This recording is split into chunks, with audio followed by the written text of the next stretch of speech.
Une journée de plus au paradis, salut à tous. Aujourd'hui on se retrouve pour le Vivo V11. Donc j'ai attendu un petit peu pour faire la vidéo. J'ai fait des vidéos où il pleuvait, où il y avait un crachin qui se mettait sur l'objectif, les trucs qui énervent. Donc là j'ai attendu du soleil et effectivement ça tombe le 25 décembre. Ouais, tu vois, c'est Noël. Donc c'est cool. Donc je vous ai choisi la Tour d'Auvergne. Je ne vous montrerai pas forcément cette fois-ci parce que le soleil qui est vraiment là. Donc ça aussi il faut que j'arrive à jouer avec. Le soleil d'hiver c'est pas le même que l'été. Peu importe, maintenant on va parler du design du téléphone. Donc le design du téléphone c'est assez simple, donc c'est mon premier Vivo. On trouve un micro secondaire sur le dessus, on trouve sur le dessous pas de type USB mais du type USB type B, donc pas du C. On retrouve une prise de jack 3.5, déjà ça c'est bien, nous on l'a pas enlevé. Donc ça c'est cool, on retrouve une entrée micro, une sortie micro qui manque un peu cruellement de pêche. Je trouve, comparé au gabarit du téléphone, ça manque un peu de panache. J'ai préféré à la limite le Mi Max 3. Par contre vous verrez, il a quand même beaucoup d'arguments pour lui le petit. Donc on retrouve sur le côté gauche un tiroir SIM qui embarque 2 nano SIM et une carte SD, donc 3 slots.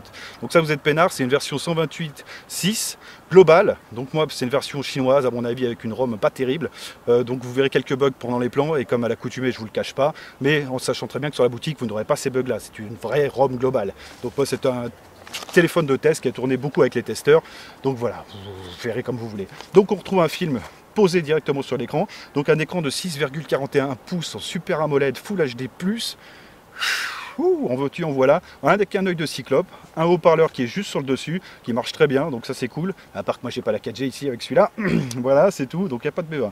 Et on retrouve aussi, donc sur le dessous, je vous ai dit, une prise de jack. Sur le côté droit, on retrouve un bouton volume plus, volume moins, un bouton on-off. Alors, le capteur d'empreinte, vous me direz peut-être, pour les plus attentifs, où est-il? Il est derrière l'écran, ma petite dame. Donc ça fonctionne très bien, on va aborder ça d'abord. Le capteur d'empreinte et reconnaissance faciale. Donc ça fonctionne bien, je l'ai testé la nuit, je l'ai testé comme ça, juste le capteur d'empreinte, ça marche bien. Donc ce sera à vous de voir. Le capteur d'empreinte, c'est vrai qu'il a tendance, vous avez tendance à mettre vraiment votre doigt dessus, mais une fois que vous avez chopé le truc et que vous avez l'emplacement, ça marche au poil, quoi, rien à dire. Sur le côté, enfin sur l'arrière du téléphone, on retrouve un bac qui est, je dis bleu nuit, mais c'est un dégradé de bleu, donc vous avez le noir par le haut et le bleu par le dessous. Voilà, très joli, et encore ça fait mauve là, la lumière du soleil, je vois. Ouais, bleu nuit, bleu nuit, d'accord. Je suis pas très bon en couleur. Pourtant, c'est pas faute de me taper les comptines des enfants. Hein. Les couleurs, je les connais toutes par cœur, mais là, c'est un peu compliqué. Donc, on retrouve un petit flash, une toute petite tête d'épingle. Alors, vous fiez pas à ça, parce que j'ai fait des tests aussi, vous verrez à la fin de la vidéo. Des tests photos, je l'ai fait sur 1 mètre, 2 mètres, 3 mètres, quelque chose comme ça, et jusqu'à 5 mètres. Et je vous jure qu'il se démerde vachement bien. Donc, il monte assez haut dans les ISO. Bon, effectivement, à 5 mètres, c'est un peu cramé sur les côtés, on voit un peu le bruit, mais ça se passe. Donc ça c'est bien, on retrouve un petit liseré jaune qui fait le tour du capteur, ça dépasse pas trop, donc non, c'est relativement propre. Mais là où je suis le plus bluffé, c'est sur l'écran. L'écran il est juste magnifique, Super AMOLED qui prend toute la capacité tout le format du téléphone, c'est vraiment super joli. Donc le poids, on est sur un téléphone de 158 grammes, donc c'est ce qui m'a valu aussi un petit problème à l'ouverture de la boîte. Je me suis dit putain, merde, il n'y a pas le téléphone dans la boîte. Si, ma petite dame, il était dans la boîte, sauf que la boîte est plus lourde que le téléphone. C'est comme ça. Donc on retrouve un chargeur aussi de 5 volts, 2 ampères, 9 volts, 2 ampères. Donc ça se retrouve au choix. Ça recharge super vite, rien à dire là-dessus. On retrouve un pin, un câble USB type B bien sûr pour la recharge, et puis une protection déjà posée et une protection en silicone il me semble. Et ça vous verrez ça sur le plan, une protection en silicone. Je me rappelle des plans que j'ai tournés parce que j'en ai tellement tourné, un petit peu galère. Donc maintenant on va aborder les specs du bébé. Alors sur AnTuTu, les specs, c'est un processeur Snap 660. Le AnTuTu, j'ai fait un score à 129 349 points. Alors avec cette ROM, à mon avis, vous pourrez avoir plus avec une belle ROM. Donc bon, il y a beaucoup de trucs qui fonctionnent, hein. En jeu ça marche très très bien. J'ai essayé, vous allez voir, je laisse un peu de temps passer pour mettre mon plan. J'ai essayé PUBG, c'est juste parfait parce que tu as une prise en main nickel. 2-3 petits problèmes avec le son quand tu as des grosses paluches. C'est vrai que c'est un peu compliqué parce que tu sors vraiment, tu mets ton doigt devant. Donc là pour les besoins de la vidéo je ne l'ai pas fait, mais c'est vrai qu'en général tu tiens bien ton téléphone pour bien jouer. Mais j'ai fait un super score, j'ai fait 19 frags, j'ai tué tout le monde. C'était bien, ça marche bien, tout bien. Donc ça c'est cool. Par contre c'est vrai que j'aurais préféré peut-être une petite sortie à gauche. Vu que ça commence à être la mode, j'aurais bien voulu une petite sortie son à gauche. Pour entendre un peu les bruits de pas. Mais bon, ça c'est moi qui suis un peu tatillon sur les FPS, hein. Je suis un peu chiant. Et puis UVG s'en sort très bien. Donc on trouve un Snap 660, donc 4 cœurs en 2,2 GHz et 4 cœurs en 1,8 GHz. Donc ça envoie de la sauce comme il faut, parfait. Pour l'autonomie, par contre, vous verrez ça aussi, c'est une batterie de 3400 mAh lithium polymère. Le seul petit souci, c'est que moi avec cette ROM là, le benchmark plante. Donc il a fallu que je recharge le téléphone, que je refasse et que je note avec un téléphone pendant que je faisais autre chose. Enfin, pendant un téléphone avec ma super Newmont Z-Blade. Oh yeah, Z-Blaze, je sais plus. De toute façon, on en reparlera pendant une vidéo. Et donc, ouais, je tiens sur du 7 heures d'autonomie en sachant très bien que l'écran est super lumineux et il prend toute la capacité de l'écran. Donc, je trouve ça vraiment très très bon. Alors, à savoir qu'il faudra voir ce que ça donne vraiment à l'utilisation sur un mois. C'est vrai que c'est dommage. Moi, je vais essayer de lui rendre parce que j'ai pas envie de l'abîmer. C'est pas un téléphone qui m'appartient. Donc, c'est un peu délicat, même pour les tests de rayures. Il y a quelques rayures hein, sur le bac. Alors, je sais pas qui l'a fait, mais c'est pas moi, je te jure, Julien. Je te jure. Donc voilà, le GPU, on retrouve un Adreno 512. Donc ça est parfait, ça fait tourner tous les jeux. Alors par contre, PUBG, c'est en middle. Hein. N'essayez pas de pousser plus haut, il pourra le faire. Mais dès que vous aurez un peu trop de choses à l'écran, ça va laguer et vous allez perdre. Ouais, vous allez perdre. Gardez le middle. Middle. Oh, le mec, il a le jeu paintball. Non, mon petit frère, ouais, pas moi. Donc voilà, ça c'est fait. Un écran sublime, alors là j'ai pas peur des mots, sublime. Déjà moi tu mets de la Super AMOLED, je suis super content. Alors il faut savoir quand même le Super AMOLED c'est super. Mais alors qu'est-ce que c'est super cher aussi à changer? Ça, il faut le savoir avant d'acheter un écran Super AMOLED. À changer c'est vraiment la galère. La plupart du temps quand les téléphones baissent, ça le prix du téléphone. Je le sais avec le Meizu 6, je vous jure, je l'ai fait tomber 3 fois, enfin je l'ai cassé 3 fois. Et ça pique, 160 balles à chaque fois, ça pique un peu. Donc vaut mieux racheter un téléphone neuf, c'est ce que j'ai fait, et c'était plus simple. Bon voilà, donc ça il faut le savoir. Donc on retrouve un stockage de 128 Go, extensible jusqu'à 256 par l'entreprise, mais je pense qu'avec les nouvelles cartes de 512, vous pouvez aller à 512, mais alors sans broncher. Donc autant dire que t'es peinard, tu peux faire de la photo, mais il y a un petit truc, un petit problème avec la photo. Alors je ne sais pas si ça vient de ma ROM ou si c'est sur tous les Vivo V11, mais on en reparle après. Donc Full HD+, 1080p sur 2340, parfait. Donc Super AMOLED qui est donné pour du 480 pixels par pouce. Nickel. Il y a le DAS aussi, donc ça je vais vous l'afficher en bas parce que de tête je ne me rappelle plus, je ne l'ai pas noté. Mais on a le DAS vu qu'il est vendu en France par la boutique Phonedroid, donc c'est nickel. Pour ceux qui demandent à chaque fois, ouais le DAS, ben là tu l'as. Voilà, donc comme ça tout le monde est content. Multitouch, alors vous allez voir le multitouch, c'est là où ça a merdé un petit peu. Donc je suis passé par AnTuTu pour faire le multitouch, j'aurais pu passer par Display Tester ou autre, peu importe, je suis passé par AnTuTu et ça merde un petit peu. Ça merde un petit peu.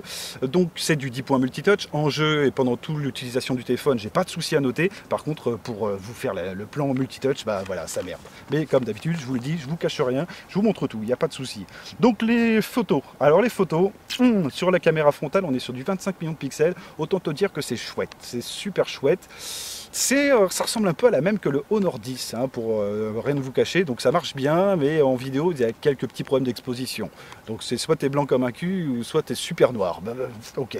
Mais si tu choisis bien ton angle et que tu passes par Open Camera, peut-être, et ben tu peux régler ce problème d'exposition. Donc ça marche très bien. Du coup, voilà, c'est vrai que c'est dommage, on ne retrouve pas tous ces petits réglages. Par contre, on a accès à un histogramme, on a accès à plein de choses dans le mode pro, sauf un truc, on n'a pas accès à la fonction RAW. Donc en fait, tu as ton histogramme, tu as tout comme un pro. Hein. Tu peux choisir ton temps d'exposition, tout ce que tu veux, mais tu ne peux pas shooter en RAW. Donc ta photo, elle sera en JPEG et voilà, super, super. Bon, à savoir que c'est toujours une ROM un peu chelou que j'ai. Hein. Donc voilà, ça c'est bien. Caméra dorsale, on est sur un petit combo de 12 millions de pixels plus 5 millions de pixels, donc ça marche très bien. L'effet bokeh, par contre, il est exceptionnel. J'ai essayé de le piner un petit peu avec des cibles dures, vous verrez que j'ai pris un arbre avec un petit peu de vie, quoi, un petit peu de trucs qui débordent. Maintenant ça passe très bien, rien à noter là-dessus, j'ai trouvé ça vraiment performant. Donc tu peux en faire quelque chose de parfait si tu veux faire du portrait ou juste prendre une petite cible ou juste faire tes vignettes YouTube, c'est juste nickel aussi. C'est toujours comme ça que je vois un téléphone, c'est pour les petits youtubeurs. Là tu as un son, une capture de son qui est exceptionnelle, mais ça vous verrez à la fin aussi. Un autofocus, mais alors qui est magique, je crois même mieux que le Note 5, mais en même temps c'est pas le même prix. Vraiment un autofocus qui se fait parfaitement, j'ai l'impression d'avoir le Canon, pour te dire. Ah, s'il ne merde pas, mais il merde pas quand il y a du soleil. Donc voilà. Donc format vidéo, je reviens là-dessus. En caméra frontale, on peut filmer en 480, 720p, 1080p. En caméra dorsale, on peut filmer en 480p, 720p, 1080p et 4K. Alors sur ma ROM, il y a marqué aussi environ 1 minute d'enregistrement. Donc 1 minute d'enregistrement, je suis d'accord, mais j'ai dépassé la minute. Donc non, c'est encore ça fait partie des bugs. Donc j'ai dépassé la minute à l'aise et il n'y a pas eu de souci. Donc il faudra voir par vous-même sur une ROM propre ce que ça donne. Pour revenir sur la photo, vite fait aussi, dans le mode pro, vous avez un format Ultra HD, c'est-à-dire que ça va shooter 2 fois ou 4 fois, je ne me rappelle plus, le format JPEG. JPEG, j'insiste bien là-dessus parce que c'est dommage. Donc vous allez pouvoir faire une belle grosse photo, agrandir la photo et vraiment cibler ce que vous voulez garder. Donc ça c'est bien. Moi je l'ai essayé un peu, je l'ai essayé, ben là vous verrez la session, je l'ai essayé quand il faisait pas beau, là je vais essayer de vous en faire une de la ville. On a beaucoup de détails, enfin la ville. Voilà, si elle est la ville, je suis gentil, parce qu'il y a des mecs de Tour de Verne qui me regardent, ils m'ont jeté des cailloux, je pourrais plus venir. Donc la ville, vous avez vraiment quelque chose de propre. Donc je vais essayer de vous le faire, par contre il faut impérativement le faire sur trépied. Je l'ai fait un peu à main levée avec la tremblote légendaire, et ça va faire reboot le téléphone. Donc peut-être avec cette ROM, mais ça reboot le téléphone. Donc gardez un trépied, et avec le trépied c'est nickel. Vous verrez aussi pour les photos de nuit, j'en ai fait quelques-unes à la fin, je me suis regardé avec les éclairages de Noël. Alors ce qui est dommage, je le répète, mais c'est pas pouvoir filmer, enfin prendre une photo en RAW, donc c'est un peu con. Mais bon, voilà, faudra voir. C'est dommage. J'ai bien envie d'essayer Vivo parce que franchement, j'étais impressionné, mais je sais pas, je reste un peu sur ma faim là-dessus. Donc la batterie, je vous ai dit, une batterie de 3400 mAh. Donc j'ai tenu 7 heures, 6 heures d'autonomie à voir. Ça, je l'ai fait à la montre, donc c'est un peu compliqué, mais ok, ça marche. Alors pour la session GPS, par contre, c'est dramatique. On a le GPS, un GPS GLONASS, ok. Donc j'ai fait sans data, bien sûr, et vous allez voir que j'ai eu pratiquement le même résultat que sur le Humidigi A3 Pro qui arrive là tout de suite. C'est pas possible, quoi. Un résultat comme un Mediatek, donc ça vient vraiment de la ROM, il n'y a pas à chier. Donc voilà, c'est un peu dommage, mais après j'ai allumé le Wi-Fi, comme vous le verrez. J'ai eu mon fixe. Mais bon, voilà, le Wi-Fi en pleine forêt, tu l'as pas forcément, et du réseau 4G, tu l'as pas forcément non plus. Donc un peu problématique. Donc ça, j'espère que Julien viendra nous mettre un commentaire dans la session commentaires pour nous donner vraiment les specs, enfin voir comment ça marche sur un téléphone vraiment de sa boutique. Pour les fréquences 4G d'ailleurs, pendant que je vous tiens, donc je vais faire que ces fréquences-là, parce que sinon c'est un truc de dingue. Il n'y a pas la 700 MHz. Voilà, hein, comme ça vous êtes fixés, les mecs de chez Free. Donc on a la 4G 800, 1800, 2100, 2600 MHz. Il y a tout ce qu'il faut. Après pour les petits plus, on retrouve du Bluetooth 5.0, on retrouve une prise de jack 3.5, pour moi ça fait partie des plus, du Wi-Fi ABG NAC, compatible 2,4 GHz, 5 GHz, de l'OTG qui est compatible, effectivement, par contre il faudra aller dans les paramètres pour cocher l'option, parce que sinon ça ne marche pas. Ça fait partie des petits trucs bizarres, mais ok, pourquoi pas. Ça t'économise je sais pas quoi, mais ça te fait aller dans les paramètres pour mettre l'OTG. Voilà, c'est assez curieux. Donc là, je vous laisse avec la session musique. Vous allez voir que le son est bon, mais ça manque un peu de peps.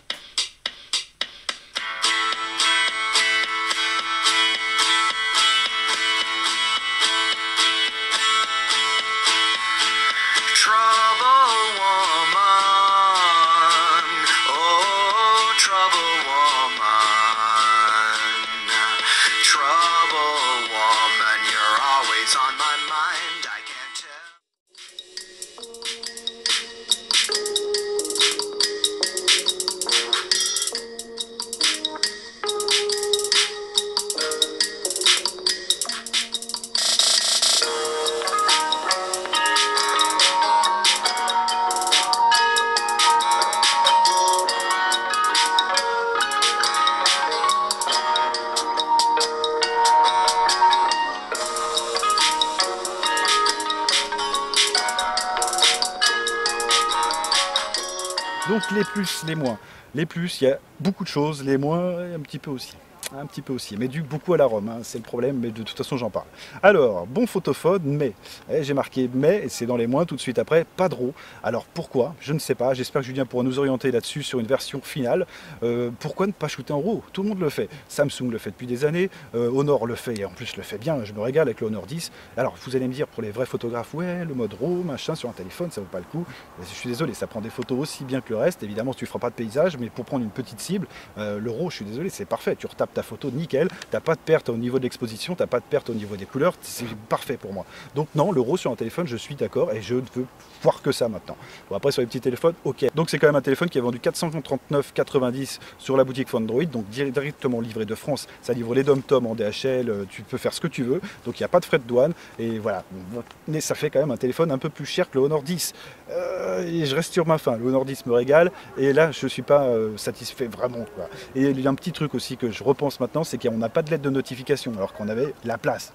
Ouais, ça prend tout l'écran, machin. Non, non, je suis désolé, une lettre de notification, tu as la place de le faire, juste un liseré au-dessus du haut-parleur ou sur les deux côtés, où tu as la place de le mettre partout. Donc là, c'est un peu de la mauvaise volonté de la part de Vivo, c'est dommage, parce qu'une lettre de notif, moi, je peux pas m'en passer, pour moi, ça reste toujours dans les plus. Personne n'en parle vraiment, mais ça reste un truc vraiment nickel parce que tu laisses sur ton téléphone, vraiment sur une table, et tu as tes notifications. Tu n'es pas obligé de le laisser en sonnerie et que ça te gonfle la tête. Donc ça, voilà, à vous de voir. Donc après j'ai marqué dans les plus, écran sublime. Alors ça, il n'y a rien à dire, c'est un écran sublime. HD, Super AMOLED, tout ce que tu veux, la mort qui tue, multitouch 10 points.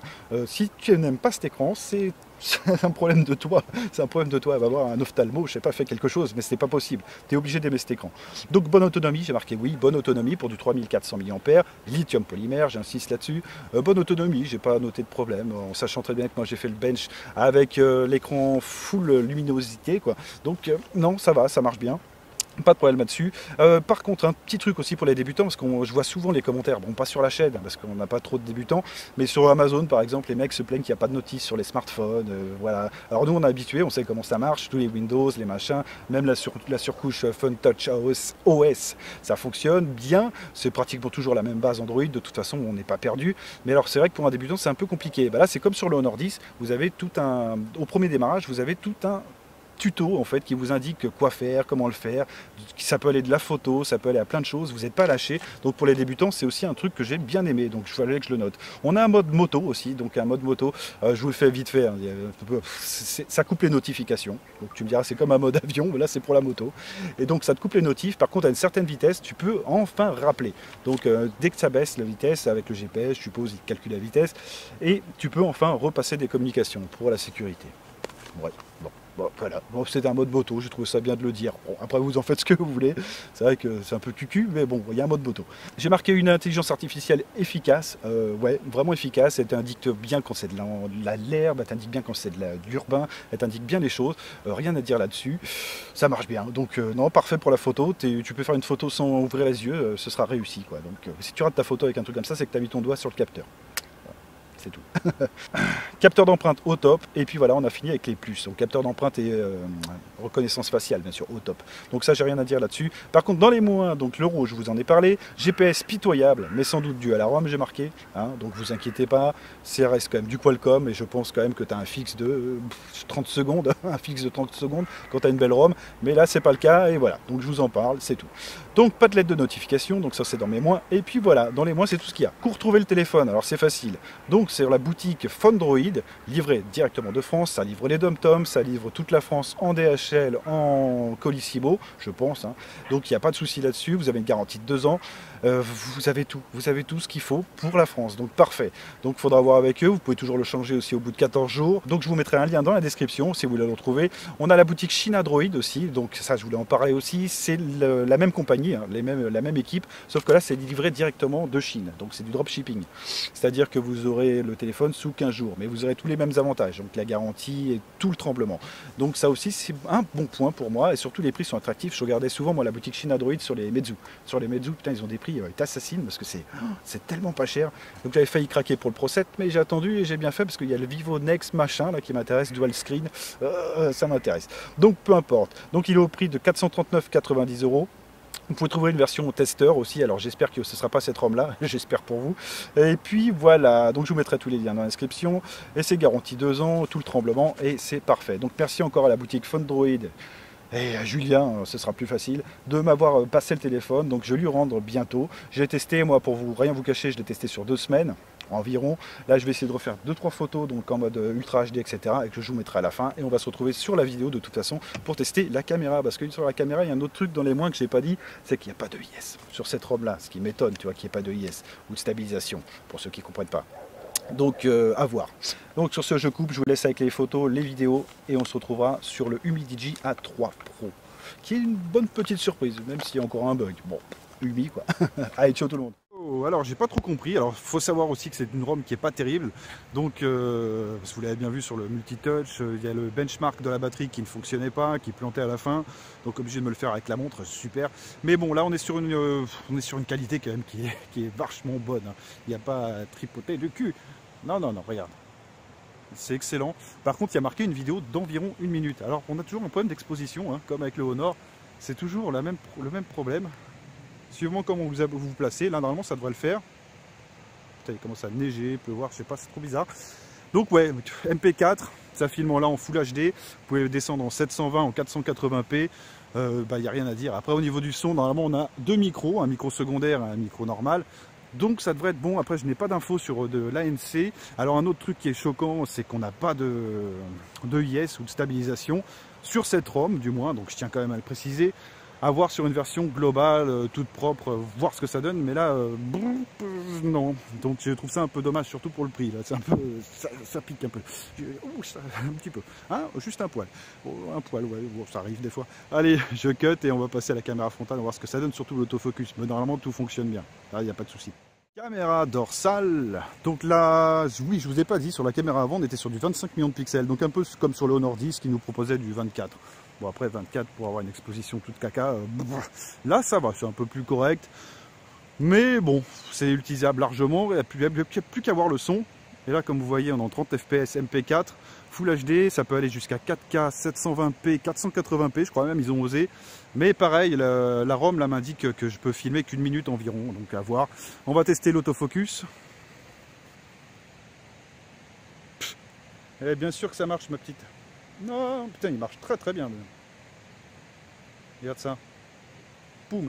Je vais quand même le faire, donc comme je l'ai dit, il n'y a pas de IS, il n'y a pas de stabilisation, du moins c'est pas écrit, on peut pas shooter en RAW non plus. Alors est-ce que c'est ma ROM qui veut ça, ou est-ce que tous les modèles de chez Vivo, de Vivo 11 sont comme ça? Je ne sais pas, j'espère pas, parce que sinon ça fait un peu mal. Je sais qu'il y a un écran à molette, mais je préfère Xiaomi du coup mon pote. Voilà, un petit peu. Bon, c'est un peu dommage, mais on va voir ça. Allez, je vais cutter là. Donc on a vu ce que ça donnait, je vais cutter et on va voir s'il y a de la stabilisation. Moi j'ai pas trouvé, donc dommage. Allez, je cut. Ah, mon Zhiyun 3 est toujours là, toujours vivant, toujours fidèle au combat. J'en fais trop? Ouais, non, j'en fais pas trop, je vous jure que c'est une bombe. Donc, voilà, on n'a pas de IS, vous me direz quand même ce que vous en pensez. Moi, je verrai ça sur le montage. À l'écran, ça vibre méchamment. Et ouais, non, c'est ça, hein. J'ai beau chercher, j'ai pas vu de fonction. Alors, est-ce que c'est comme OTG, il faut aller dans les paramètres pour aller fouiller, trouver un truc? Bah, si c'est le cas, c'est très con. Si c'est le cas, c'est très con. Mais non, non, sur ma version, il n'y a pas de IS, donc voilà, ça... Là, je bouge un peu la main, hein, c'est normal. L'autofocus fonctionne toujours, je suppose. Par contre, l'autofocus, c'est une merveille, hein. Regarde ça. Zoom, zoom. La vache, il n'y a pas beaucoup de soleil, enfin, il n'y a pas beaucoup de lumière, mais tac. Ça, c'est vraiment, vraiment magique, par contre, là. Ouais, pas d'à-coup, rien, ça se fait en douceur, vite, en plus. Putain, nickel. Bon, voilà, je pense que j'ai tout dit, j'ai fait le tour du téléphone, je vous laisserai quelques photos, donc je m'en excuse, c'est comme le Humidigi A3 Pro, la mort qui tue. C'est pareil, j'ai pas beaucoup de soleil, j'ai pas eu vraiment l'occasion de sortir faire des photos, pourtant je suis allé jusqu'à dans le Cantal, tu vois, pour essayer d'avoir du soleil, mais non, même eux, ils en ont pas. Donc je suis désolé, j'ai essayé de faire quelques photos proches, photos de nuit, vous verrez un peu tout ça, et puis voilà. Allez, sur ce, je vous laisse, et je vous dis à bientôt. Allez, ciao tout le monde. Tiens, juste pour info, j'ai dépassé la minute, alors je comprends pas trop le concept d'environ une minute de vidéo. Bon, enfin bref, peu importe. Allez, ciao. Bon, allez, on teste quand même le Vivo en plein soleil, juste pour se faire une idée. Donc c'est 30 fps, je suppose, vu la vitesse. Mais 1080p, je suis avec l'application de base. Je suis pas passé par Open Camera avec celui-là. Et je voulais voir juste l'autofocus. Tac. Ah bah, il marche aussi bien à l'ombre, enfin en basse luminosité qu'en pleine luminosité. Donc rien à dire. Non, nickel. Vous voyez, c'est assez rapide. Bon voilà, c'était juste pour vous. C'est une sorte de petit bonus. Non, mais je comptais quand même vraiment attendre le soleil et je suis assez content. Donc là, je vais vraiment bosser aujourd'hui. Et non, c'est propre, hein. Le son, putain, le son est magique aussi, quoi. C'est propre, mais ça vaudrait un 60 fps. Merde. Ah, il est chiant, hein. Les 60 fps, une fois que tu as goûté, c'est dur de redescendre. Allez, je cut.